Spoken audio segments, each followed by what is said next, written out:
Alguns crimes deixam marcas profundas em um país inteiro. Histórias que vão além das manchetes e permanecem na memória coletiva por anos. Em 2008, o Brasil parou diante de um caso que misturava dor, mistério e indignação.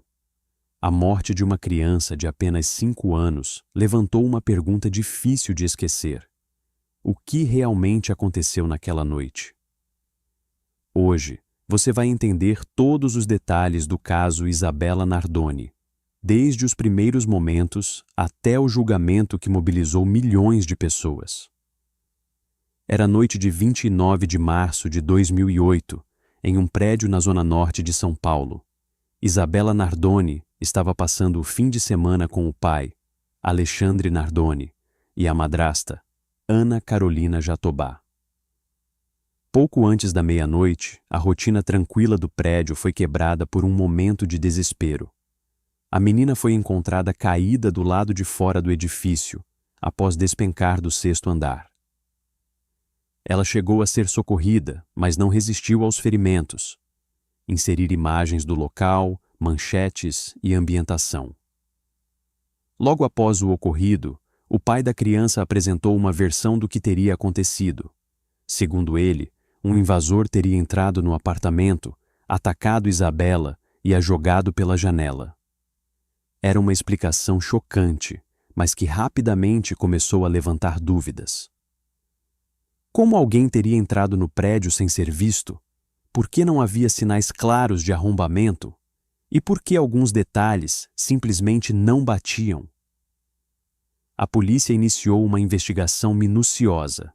Peritos analisaram cada detalhe do apartamento, buscando respostas para o que parecia um quebra-cabeça complexo.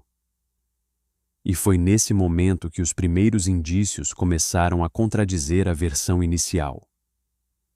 Foram encontradas marcas de sangue dentro do apartamento. Havia sinais de que Isabela havia sido agredida antes da queda.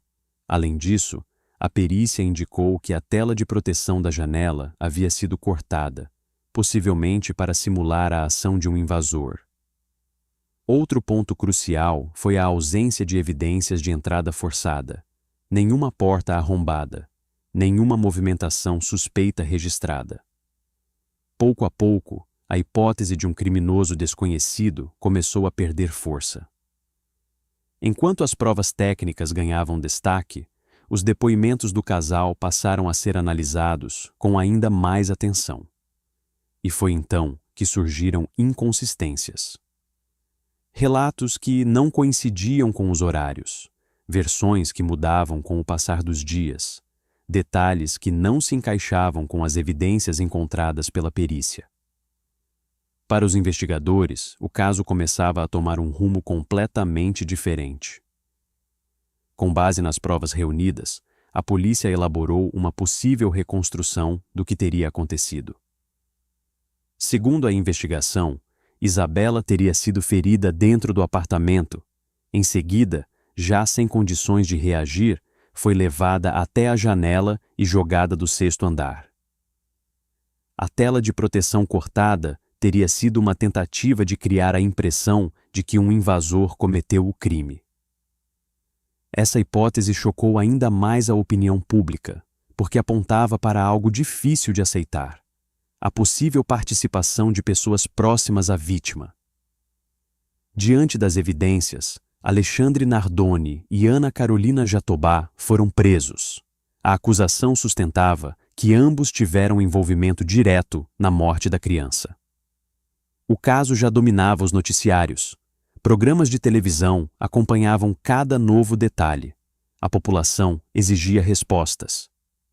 Em 2010, 2 anos após o crime, teve início o julgamento. Durante dias, testemunhas foram ouvidas, provas foram apresentadas e os argumentos da defesa e da acusação foram analisados. O clima era intenso. Do lado de fora do tribunal, multidões se reuniam. O país acompanhava cada momento. A acusação se baseou principalmente nas provas periciais e nas contradições dos depoimentos. Já a defesa tentou levantar dúvidas sobre a conclusão da investigação. No final, o júri chegou a uma decisão. Alexandre Nardoni foi condenado a mais de 30 anos de prisão. Ana Carolina Jatobá recebeu pena de mais de 20 anos. O caso Isabela Nardoni se tornou um dos mais marcantes da história recente do Brasil. Ele gerou debates sobre segurança, justiça, responsabilidade familiar e também sobre o papel da mídia em casos de grande repercussão. Para muitos, foi um episódio que evidenciou a importância da investigação científica. Para outros, levantou questionamentos sobre como a opinião pública pode influenciar julgamentos. Mais do que um crime, essa história representa uma ferida que ainda permanece na memória coletiva do país. Casos como esse nos fazem refletir sobre violência, sobre relações humanas e sobre a importância da verdade, por mais difícil que ela seja. E, acima de tudo, nos lembram da necessidade constante de justiça. Se você quer mais conteúdos como este, se inscreva no canal e acompanhe outros casos que marcaram o Brasil. E deixe nos comentários: qual outro caso você gostaria de ver por aqui?